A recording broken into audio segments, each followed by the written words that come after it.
What's up guys, Raymond here with another financial statement analysis video, and we're going to be analyzing SGL Carbon, which is episode number 10 in the stock series. And what we're going to be doing is trying our best to conclude the 15, I believe is 15 stocks in the German materials company stock list today. Hopefully we can get them all done today, but we'll see. If you're new to my financial statement analysis videos, what we do is we analyze the top 3 financial statements relevant to a company, those being the income statement, balance sheet, and the cash flow statements, and we pick out the most important factors from each statement, and we attempt to determine the financial strength of a company based on those things, based on those factors. Without further ado, we're going to start with the key ratios. The market cap of the company, which is the overall price of the company by its share price. So this the price for each individual share or each individual part of the company multiplied by how many parts there are. That is 847 million euros for SGL Carbon. The revenue figure is slightly higher at 1.01 billion euros. Assuming that the market price has probably dropped quite significantly this year. As you can see, it's dropped by 24.68, and I think that would safely explain why there's such a disparity between the revenue figure, which is overall sales in 1 year of the company, that being the 2021 financial year, compared to the overall price of the company. The PE ratio is 10, which just describes the price of the stock, price of each stock, which in this case is 7.14 euros. Divided by the earnings per share, and the earnings per share is a separate figure or separate calculation, which is the earnings, the overall earnings for a company divided by the share price. So we're going to check the earnings later on when we look at the income statement. The dividend yield doesn't show. The beta is the overall risk level of a company in a number or in a decimal or in a ratio. Sometimes it's in a ratio.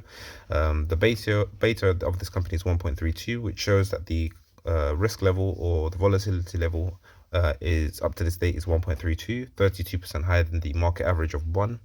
The income, let's start with the income statement as the first of the financial statements, just so we can get into the bare bones of how the company has generated income and how much it's generated. Total revenue was 1.01 billion euros, as we saw. Total operating expenses were 896 million euros, which is quite high. Operating income was 1.10 million euros. Net income before taxes was 82 million euros. Net income after taxes 75 million euros. Net income before extraordinary items 75 million euros, and overall net income I believe was 75 million euros. Income available to common and excluding extraordinary items was 75.4 million euros. The diluted earnings per share excluding extraordinary items was 616,000 euros. Let's get into the balance sheet. The balance sheet shows that the company's liabilities, which is a dark purple figure in the chart, was quite almost the same as its overall assets, which is quite dangerous for a company simply because it exposes itself to high levels of risk. The asset figure also determines how large the company is in terms of size with regards to overall price. But if the liabilities, i.e. how much the company owes to different lenders, especially in liquid cash, then the company, as I said, it exposes itself to high levels of risk. So as you can see, it's quite the company over the past 3 financial years has had quite a high debt to asset ratio, which isn't very good for shareholders. It's quite repulsive to shareholders. But let's get into the cash flow statement, which is the last of the financial statements, just to see how the company manages its cash. So net income is the starting line, which was a negative 73 million euros, and the cash flow from operating activities was 61 million euros. Cash flow from investing activities, which is almost always a negative figure, was negative 34 million euros. Let's see how it spent that. Capital expenditures was 95 million euros, and other investing cash flows was 60 million euros.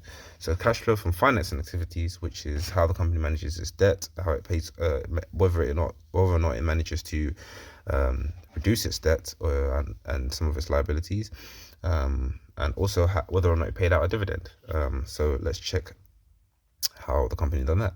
So the company's financing cash flows items was negative 9 million euros, and the issuance of debt was 8.1 million euros. So it's managed to reduce its debt figure by 8.1 million euros. I don't feel like that's enough considering how much debt it has, but hopefully in the future it manages to reduces that a lot more significantly in each financial period. So that was the 2019 financial year. Let's skip all the way to the 2021 financial year to see if there's been a massive change. So the starting line is the net income. Last year's financial statements, financial year, the company made 82 million euros of net income, and the company the company made 114 million from cash flow from operating activities. Cash flow from investment activities came to negative 2.9 million euros. And sorry about that. And so that came from the company's negative 2.9 million euro, negative 50 million euro capital expenditures. Other investing cash flows totaled 47 million euros, which is a good sign.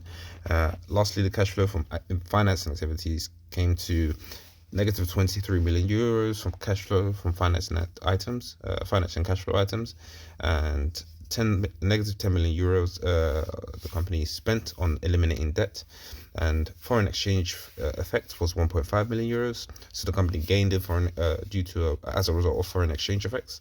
The net change in cash overall for 2021 financial year was a positive 79 million euros, which is good for the company. If you guys are still interested in my financial statement analysis videos, please pay attention to my next upload, which hopefully will be today or tomorrow, and I will see you in the next one.